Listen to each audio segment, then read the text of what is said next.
Ya Iran itu menurut saya ya bikin rudal itu kayak bikin sepeda aja. Konflik Iran-Israel ini tensinya akan menurun atau kemudian justru malah meningkat dan dalam jangka panjang? Ketika serang-serangan ini berjalan terus dan apalagi Amerika ikut, Inggris ikut, nah ini akan panjang. Dengan adanya konflik Israel dan Iran ini, apa dampak terburuknya untuk Indonesia? Nah kalau ini terjadi, maka kita krisis energi. Krisis energi? Ya, itu yang paling bahaya. Bahkan Trump mengatakan, good luck. Semoga kamu beruntung, karena sebentar lagi Trump yang akan membalas apa yang dilakukan Iran kepada Israel, begitu. Karena ya mereka kan, kita tahu Amerika sama Israel memang bestie. Tapi menurut saya ancaman Trump itu tidak sama sekali menggentarkan Iran. Sama sekali tidak. Jadi pernyataan Trump itu sama sekali tidak itu menggentarkan? Dianggap kecil, nggak ada itu. Itu kan dianggap aja pernyataan anak-anak itu.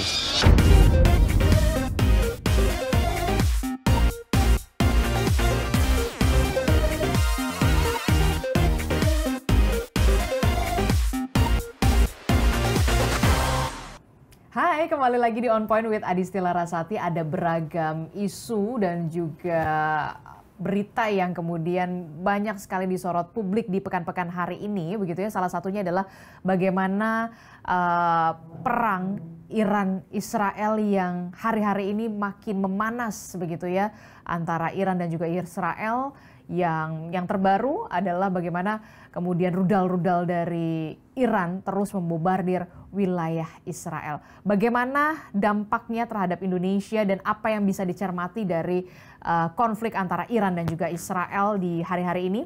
Kita membahasnya di hari ini bersama dengan politisi senior sekaligus juga pengamat Syiah di Indonesia, ada Bang Zulfan Lindan. Ya.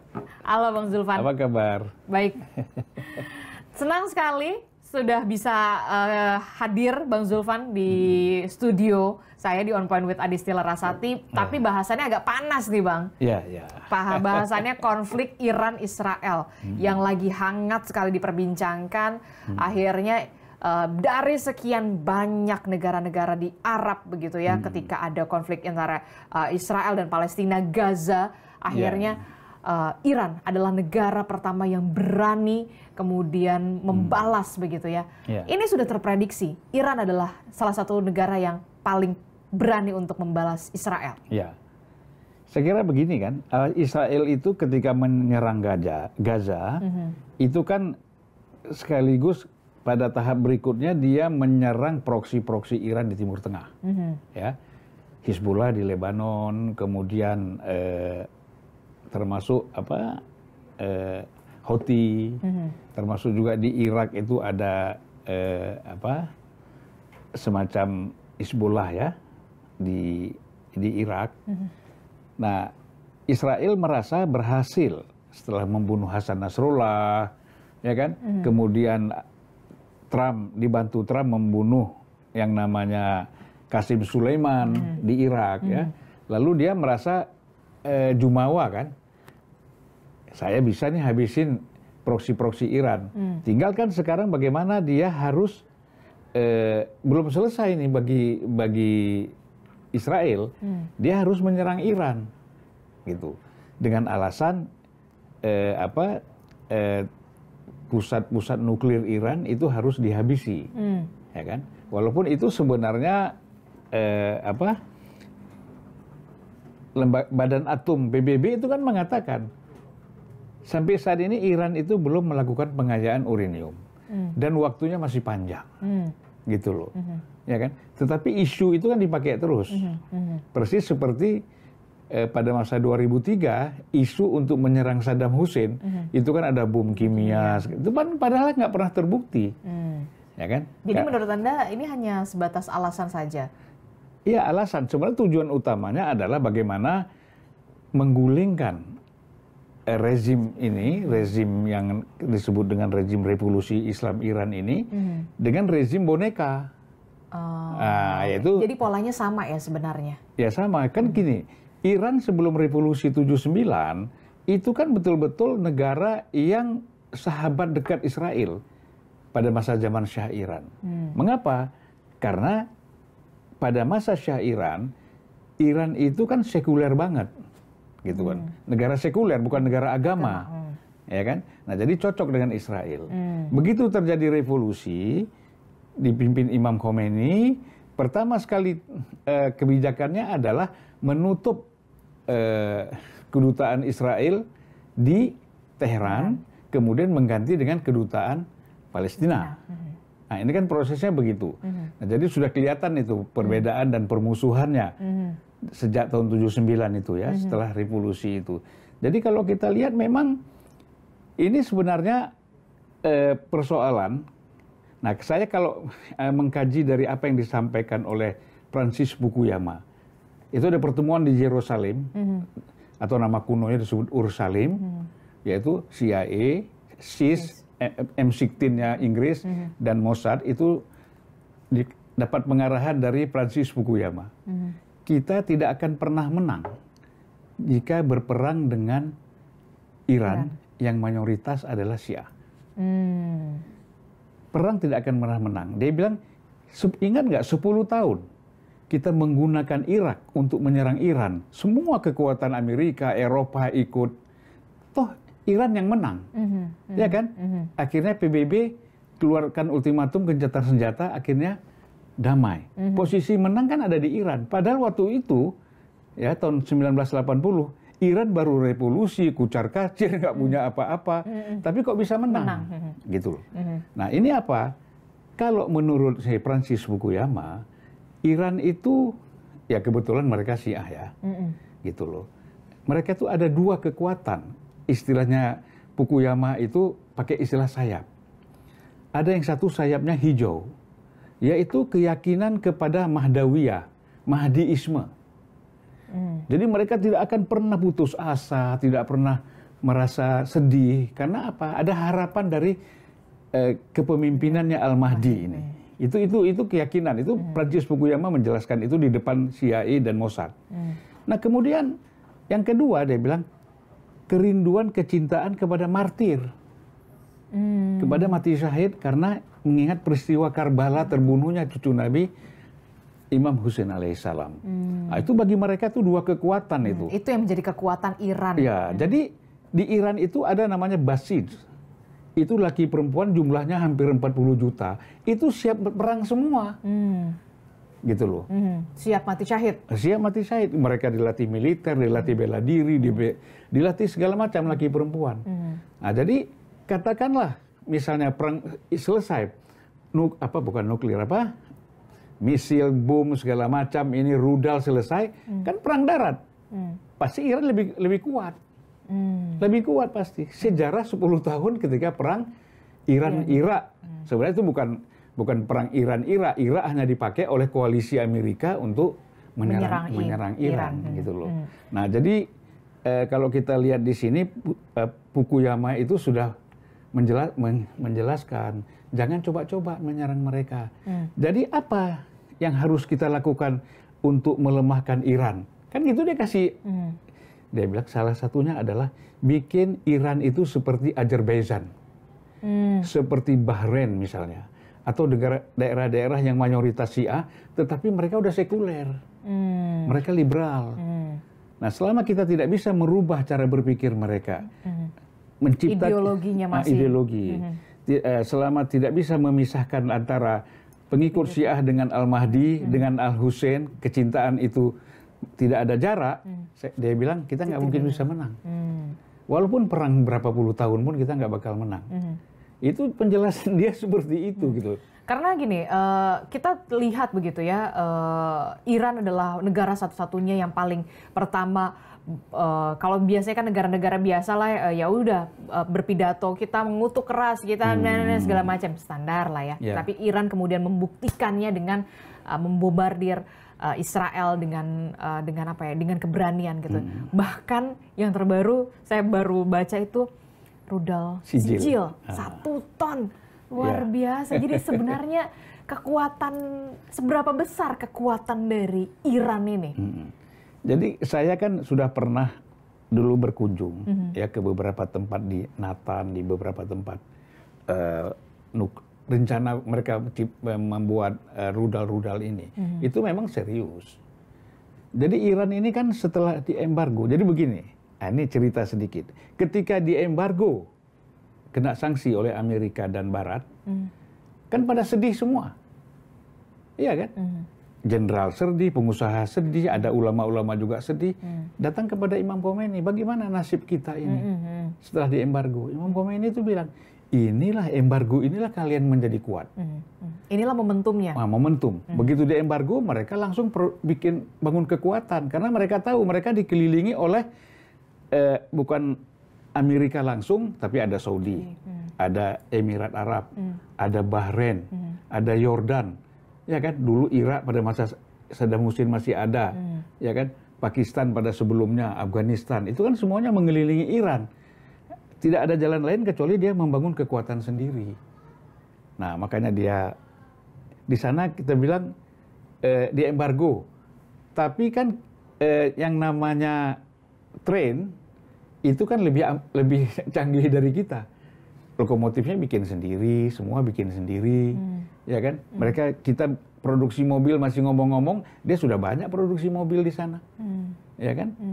Mobil dalam negerinya misalnya.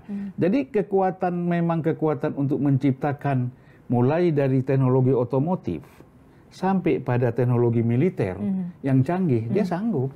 Jadi bisa dikatakan Iran tuh ketika diembargo bekerja dalam senyap. Iya. Bukan dia embargo dia sedih, bukan kencangkan ikat pinggang, bukan begitu. Kita di embargo, kita harus kerja. Nah, ini yang jadi perbincangan juga adalah Israel mengklaim Iran ini punya kemampuan merakit 15 bom nuklir dalam waktu singkat. Ini benar nggak sih? Memang mereka bekerja dalam senyap, diam-diam begitu. Memang pembuatan bom nuklir itu memang nyata adanya begitu. Ya, saya kira kalau bicara bom nuklir itu nggak ada. Yang ada adalah nuklir untuk power. Oke.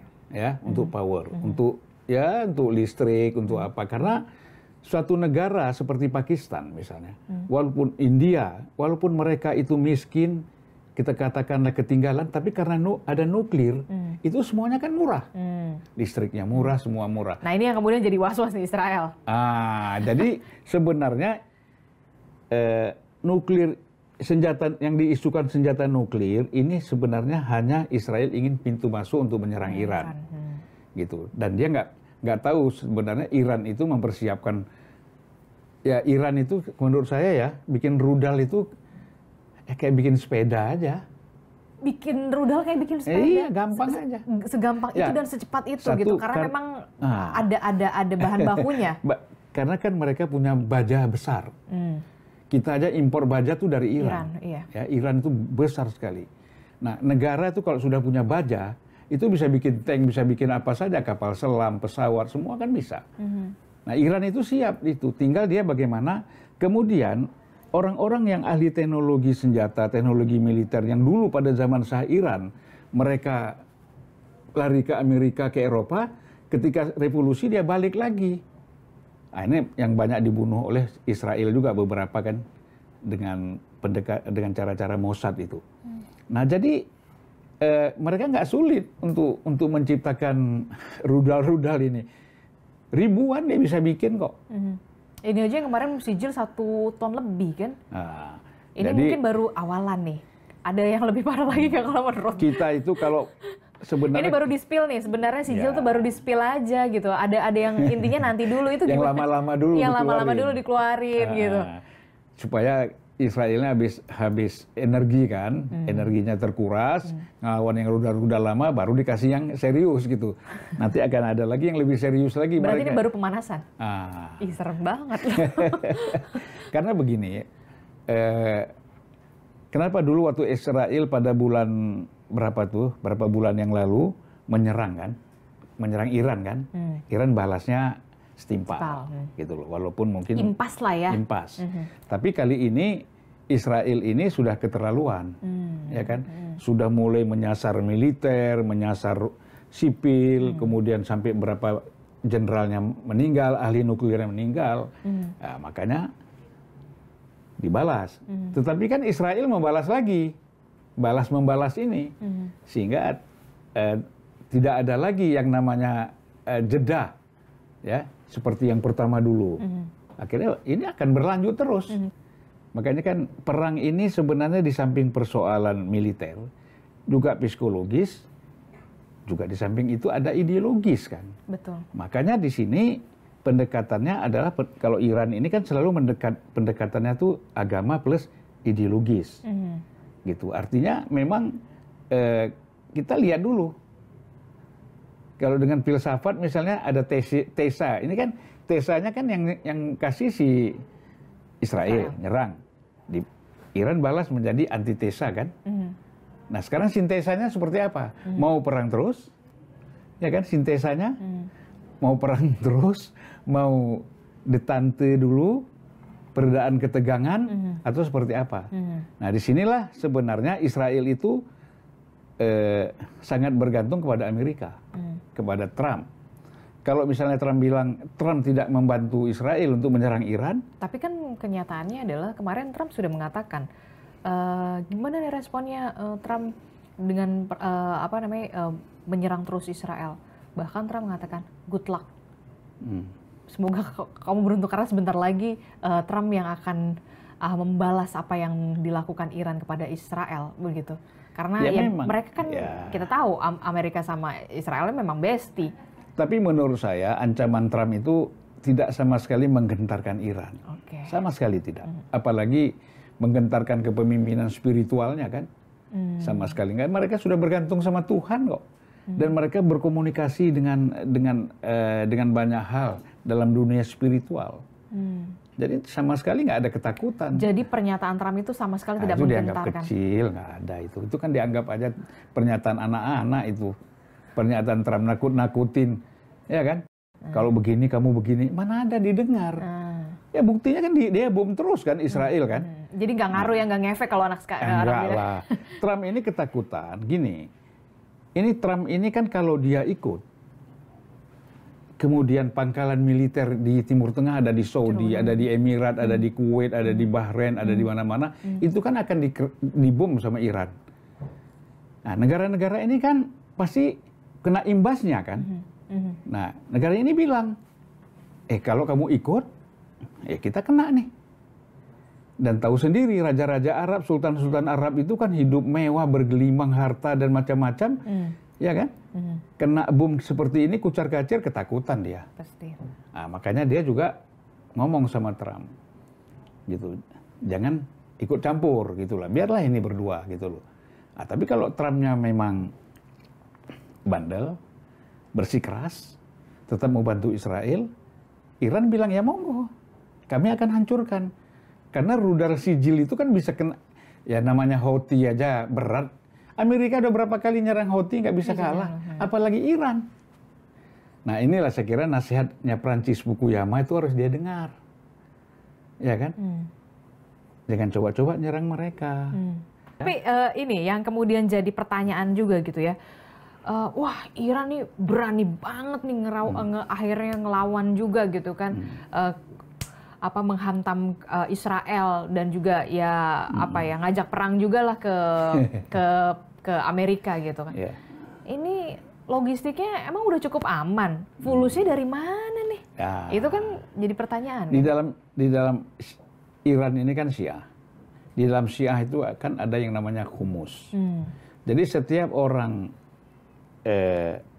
yang berkeyakinan Syiah, kalau dia berusaha bisnis, ya kan, atau gaji dia sebagai pegawai negeri atau apa, itu kalau ada kelebihan, dari kelebihan itu dikeluarkan 20% dan itu disumbangkan kepada imam, kepada ulama. Dan itu memang sudah aturan negaranya seperti itu sama dengan sholat.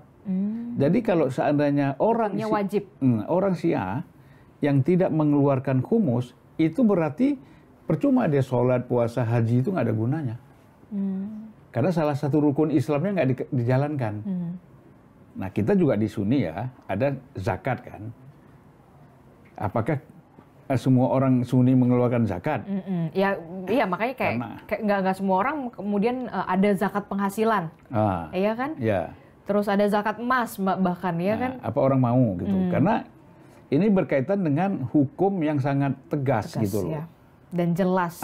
Kamu kalau nggak keluarkan kumus, hajimu, puasamu nggak diterima, nggak ada gunanya. Karena dan itu dijalankan di Iran. Itu dijalankan di Syiah, bukan di Iran saja. Ya mau Syiah di Indonesia, Syiah di seluruh dunia lah. Ya kan? Kecuali yang mereka yang memang tidak ada ketaatan, kan tidak semua orang Syiah itu beriman. Tidak semua orang Syiah itu taat. Banyak juga yang tidak taat. Nah, tapi kalau kita bagi katakan 70-30, 70 yang taat membayar humus kan cukup besar. Itu kan. Nah, itu uang itu ada di tangan ulama. Dengan uang itulah mereka membangun kekuatan. Di samping itu ada juga perdagangan gas dan minyak kan. Dan memang Amerika ini kan embargo, ya kan. Dia bilang nggak boleh jual gas, nggak boleh minyak. Tapi kan yang beli ini di tengah laut ini kan perusahaan Amerika juga. Yang kemudian dijual kepada Indonesia juga, ya kan. Padahal kalau G2G kita beli ke Iran itu sangat murah, gitu kan. Itu kan problemnya di situ. Kita nggak berani karena ada sanksi Amerika. Nah, mestinya Prabowo itu berani, ya kan. Ya udah, kita nggak ada urusan lah sama Amerika. Kita mau hidup kok negara kita. Beli dari Iran murah, baik gas ataupun apa tadi, oil. Nah, itu yang kemudian jadi pertanyaan selanjutnya dengan adanya konflik Israel dan Iran ini. Apa dampak terburuknya untuk Indonesia? Dampak terburuknya kita ini kan produksi minyak kita kan sangat rendah. Sekarang kalau nggak salah di bawah 800.000 barel per hari. Sementara kebutuhan kita kan 1 juta lebih. Iya kan? Nah sekarang Strait Hormuz ditutup, kemudian lalu lintas minyak ini termasuk di Pasifik, di mana-mana itu kan perang. Ya kan? Nah kalau ini terjadi, maka kita krisis energi. Krisis energi? Ya, itu yang paling bahaya. Sementara kita ini nggak punya refinery yang besar. Cukup. Ya kan? Tergantung kepada Singapura atau Tokyo atau Jepang. Nah, dengan sendirinya kan kita nggak ada persiapan. Oke, pangan kita sudah ekspor ini, tapi energi seperti apa? Nah, akhirnya kan kembali lagi pada misalnya menggunakan batu bara. Tapi siap nggak? Di mana kita mau menggunakan antisipasinya kekurangan energi ini dengan batu bara misalnya. Kalau di Eropa udah biasa dia kan, Eropa, Korea, mereka memang selama ini kan salah satu energinya kan batu bara. Itulah. Jadi inilah ketika dampak terburuknya konflik Iran dan Israel adalah untuk Indonesia krisis energi. Ya, satu. Kedua, apakah pangan kita sudah cukup? Ya kan? Kalau negara seperti Iran itu kan tidak ada yang impor. Dia memang sapi, ayam, gandum, padi dia nggak ada. Dia impor dari India kalau padi. Tapi kan mereka nggak makan nasi. Iya. Mereka makan gandum. Mereka sudah, bahkan mereka bukan hanya untuk kebutuhan dalam negeri, untuk ekspor pun ada. Buah-buahan segala macam. Jadi memang siap perang panjang. Gitu. Nah kita tidak ikut perang, tapi dengan dampaknya saja kita sudah kerepotan gitu loh. Nah inilah makanya pemerintah ini harus melihat ini perang ini bagaimana persiapan kita kalau ada ancaman-ancaman energi dan pangan misalnya. Oke, ini kan kalau kita lihat ya, apakah layak bagi Iran untuk menunggu dukungan secara gamblang dari Rusia, kemudian dari Cina, dari Korea Utara yang kita tahu sampai saat ini kok kayaknya masih anteng-anteng aja nih. Iran itu kalau menurut yang saya pelajari ya, terutama saya mempelajari tentang teologi Syiah, ya kan, dan hukum-hukumnya dan filsafat-filsafatnya, mereka tidak boleh tergantung kepada siapapun kecuali kepada Tuhan. Itu. Dan bagaimana membangun itu? Yaitu dengan ibadah. Jadi sama sekali Rusia mau janji ini, mau kasih boleh, nggak ngasih nggak apa-apa, kami nggak mengharap juga, Cina juga begitu, ya kan? Nah ini kan mereka ini hanya kepentingan global aja, ya kan? Seolah-olah nanti ngancam Amerika, ini kan diplomasi dialektis semua ini, ya kan? Tapi buat Iran nggak ada sama sekali rasa ketergantungan kepada Rusia, kepada Cina, Korea Utara, apalagi nggak ada. Dibantu ya syukur, ya nggak dibantu ya bisa sendiri. Kami bangun sendiri, bisa stand up sendiri. Iya, Bahkan Rusia ketika perang sama Ukraina kan minta drone dari Iran.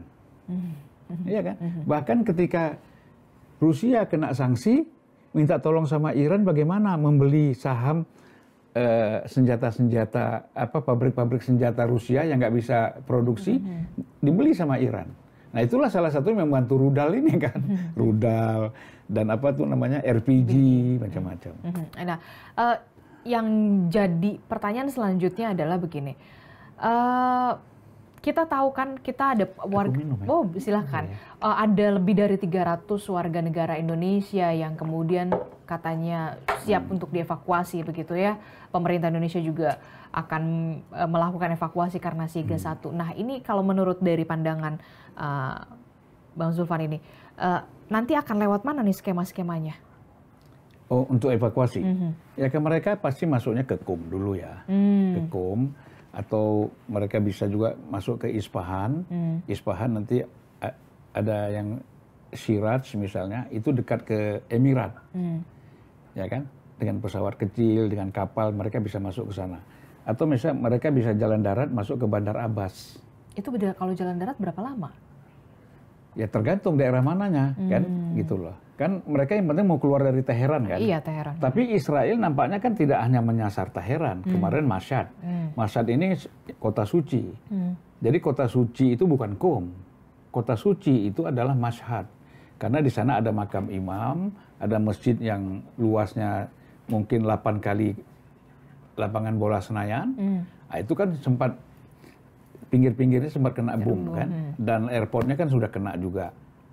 Nah dari situ mungkin agak repot ya, jauh juga, itu kan mendekati Rusia, itu mendekati Pakistan, Rusia sana. Nah mungkin dia akan lari ke Siraj. Nah Siraj itu kalau Isfahan 1 jam, Siraj agak jauh, gitu loh. Kalau naik darat ya bisa 8 sampai 10 jam, tetapi kalau Isfahan tuh dekat. Nah, kalau kita lihat begitu ya, dari prediksi Anda nih begitu ya, Bang Zulfan, konflik Iran-Israel ini tensinya akan menurun atau kemudian justru malah meningkat dan dalam jangka panjang? Ya, satu, kalau Israel berhenti menyerang, ya kan, katakanlah ini Iran menyerang, Israel tidak lagi membalas. Nah, saya kira itu bisa, eskalasinya bisa menurun. Tetapi ketika serang-serangan ini berjalan terus, dan apalagi Amerika ikut, Inggris ikut, nah ini akan panjang. Kembali lagi, tahun 80 sampai 89, perang antara yang lewat Irak dengan Iran itu. Nah, ini panjang. Jadi menurut saya sangat bergantung kepada bagaimana Israel dan Amerika. Panjang dan tidaknya itu tergantung Israel dan Amerika. Karena Iran ini kan orang yang faktornya kan diserang, ya kan? Udah membalas. Tapi kalau kamu balas lagi, saya balas lagi, kan gitu. Ya. Jadi main balas-balasan aja terus. Balas-balasan aja terus. Apa yang kemudian bisa menurunkan tensi antara keduanya? Apakah akan ada konsolidasi atau seperti apa yang dimediasi oleh beberapa negara begitu, misalkan Indonesia salah satunya mungkin, atau ya bagi Iran kan, bagi Iran itu mediasinya itu keberpihakannya seperti apa? Karena mereka sudah punya banyak sekali pengalaman, mediasi ini kan cenderung merugikan mereka, gitu kan? Termasuk Dewan Atom PBB itu, IAEA misalnya, itu kan juga Iran menemukan bahwa justru di dalam badan atom ini ada unsur-unsur Mossad, unsur-unsur CIA terbongkar. Sehingga melaporkan ke Israel posisi nuklir itu, pengayaan uranium itu misalnya di mana, posisi jenderal pemimpin Dewan Revolusinya itu di mana, ya, Garda Revolusi di mana, itu kan dari situ semua.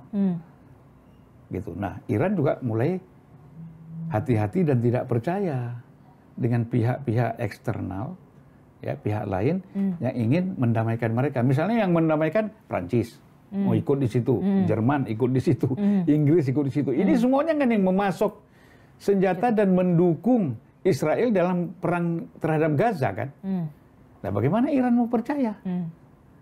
Iya kan? Nah Indonesia oke. Tetapi kekuatan kita sebenarnya secara militer apa gitu loh. Belum sampai situ. Nah kita kan hanya ikut-ikut aja kan. Di dalam negeri kelihatannya gagah, tapi kalau di luar negeri kan gitu. Nah tentu di sini Turki juga, Iran tidak percaya sama Turki. Ya kan? Tidak percaya juga. Sekarang ini yang Iran masih betul-betul mungkin agak percaya ya, itu Afghanistan. Afghanistan apa? Pakistan ya. Nah, tapi Pakistan kan faktor Cina juga. Karena Pakistan disupport oleh Cina, senjata-senjata dari Cina. Nah, mungkin itu yang ya tidak dipercaya betul lah, tapi masih dilihat lah masih dilihat. Masih dipertimbangkan. Nah, kalau negara lain mana misalnya? Oke. Nah, kalau korun mau jadi ini kan nggak mungkin. Nah, ini yang kemudian menarik juga adalah pernyataan dari Presiden RI ke-6 begitu ya, yang mengatakan Pak SBY, Susilo Bambang Yudhoyono, menyatakan masa depan dunia saat ini berada di tangan 5 tokoh. Netanyahu, Khamenei, Trump, Xi Jinping, dan juga Putin. Apakah Anda setuju dengan pernyataan ini? Ya, bagi Khamenei kalau si Netanyahu ikut pasti nggak mau dia. Nggak mau. Iya kan? Bagaimana mau berunding mereka itu? Khamenei tidak akan bisa berunding kecuali presiden atau menteri luar negeri. Khamenei bukan perunding. Jadi di Iran itu ya, angkatan bersenjata, polisi, jaksa agung, kemudian penerangan dan garda revolusi itu bukan wewenang presiden. Itu langsung dikomando oleh Khamenei sebagai pimpinan besarnya. Ya kan? Nah kalau soal menteri luar negeri juga, diplomasi luar negeri itu tergantung Khamenei. Jadi itu betul-betul dia taruh orang dia. Kalau misalnya orang ini diplomasinya salah, ganti. Yang lain-lain mungkin pendidikan apa itu langsung di bawah otoriti presiden ya. Nah jadi saya kira dia nggak bakal maulah kalau ada Trump, ya kan? Jadi kirim aja menteri luar negeri. Jadi kelima tokoh ini Anda kurang percaya kalau ini akan mengubah arah dunia. Kan barusan aja sih ketika Putin mengatakan ingin menjadi penengah antara Iran dengan Israel. Trump kan bilang, lu selesaiin dulu dong Ukraina. Ngapain kamu urus Timur Tengah? Kamu sama Ukraina aja belum beres. Iya. Jadi kan udah nggak mungkin. Nah jadi maksud saya SBY itu harus melihat fakta-faktanya juga. Ya kan? Bukan hanya melihat figur, tapi faktanya kan masing-masing figur ini kan ada problem kan? Gitu. Oke. Kalau tadi Bang Zulfan mengatakan Iran memang punya kekuatan yang besar begitu ya, tidak bergantung dengan negara lain begitu ya. Anda melihat tensinya tergantung Israelnya juga membalas atau tidak begitu ya. Yang kita khawatirkan adalah mungkinkah ini kemudian, tapi jangan sampai ya, mungkinkah ini akan menjadi awal perang dunia selanjutnya? Ya, makanya saya katakan tadi, situasinya sangat tergantung kepada Israel dan Amerika. Itu paling penting. Kalau Iran tuh sudah pasti tidak menginginkan adanya perang dunia ketiga, ya kan? Tetapi kalau mereka terus diancam, mereka diserang lagi, Trump sudah masukin kapal-kapal induknya di perairan Timur Tengah misalnya. Nah ini bisa jadi karena yang ikut nanti berbagai macam negara, ya Turki bisa ikut, Yaman bisa ikut, walaupun dengan Houthi-nya ya, Lebanon dengan Hezbollahnya bisa ikut, Syria nanti bisa bergerak lagi. Nah ini bahaya gitu loh. Makanya yang kita harapkan kan serang menyerang ini berhenti, ya kan? Tetapi kan tidak mungkin Iran itu kalau diserang tidak menyerang balik. Karena ya berbalik lagi, ya yang merasakan menjadi korbannya adalah ya masyarakat yang kemudian dirugikan. Makanya gini, masalahnya Israel mau nggak? Dia udah biasa membunuh 55.000 orang, saya katakan itu. Nah kalau kita pakai alasan ini, buat dia itu bukan alasan. Tujuan dia sekarang perang dengan Iran. Karena dia lihat, ini Iran membantu proksi-proksi yang ada di jendela rumah dia kan, di jendela negara dia. Oleh karena itu kita harus serang Iran. serang untuk apa? Untuk menggulingkan pemerintah. Nanti dia menggerakkan kekuatan politik di dalam negeri Iran untuk menggulingkan pemerintah. Ini tujuan utamanya itu. Sehingga seperti saya katakan dari awal tadi, kembalilah di Iran itu dipimpin oleh pemerintahan sekuler, bukan pemerintahan agama. Itu tujuannya sebenarnya, supaya dia aman. Kalau Iran masih dipimpin oleh seorang tokoh agama atau ulama atau ayatollah misalnya, dia tidak akan pernah masuk bisa menduduki itu. Ya. 3 kata untuk konflik Iran dan Israel. 3 kata. Ya, kalau saya mengatakan pertama kita mengharap perdamaian ya. Perdamaian. Kemudian konflik ini segera selesai dan Amerika tidak ikut di dalam konflik ini. Amerika tidak ikut di dalam konflik supaya ini. Supaya cepat selesai. Terima kasih Bang Zulfan Lindan telah bergabung bersama kami di On Point with Adisty Larasati. Tentu saja tidak ada kata yang kemudian bisa dideskripsikan kalau kita menggunakan diksi kata perang, konflik, karena semuanya pasti akan rugi, akan merasa dirugikan, begitu ya. Dan yang paling dirugikan adalah masyarakat dan juga warga sipil. Dan itu kita tidak berharap itu terjadi berlarut-larut, begitu ya. Nanti kita akan jumpa lagi di On Point with Adisty Larasati dengan episode yang lebih menarik lainnya. Tetap di On Point with Adisty Larasati. Terima kasih. Thank you, Bang.